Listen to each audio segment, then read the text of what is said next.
Kokią šitakių grybieną išsirinkti? Mano supratimu, čia pati lengviausia dalis.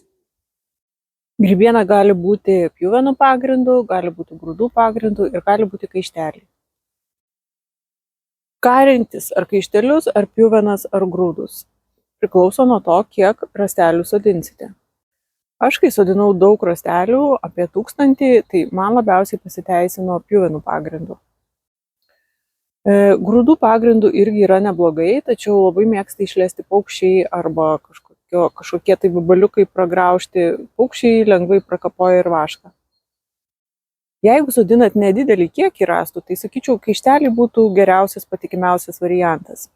Niekas neišles, niekas neišgrauž, sukalsit ir viskas, ramu. Tik tai, kad iš kaištelių paplinta lėčiau, bet jeigu niekur neskuba, tai nieko baisaus. Grybieną reikia laikyti vėsiai, šaltai, šaldytuve geriausiai ar kokiam rūsy. Kai sodinat, nelaikykit ant saulės, kad jinai nedžiūtų, nedegtų. Dar kas, pavyzdžiui, yra gerai, jeigu kalsite kaištelius, tai nereikia tų specialių sodinimo įrankių, užtenka plaktuko ir viskas. Gal geriau, aišku, būtų medinis plaktukas.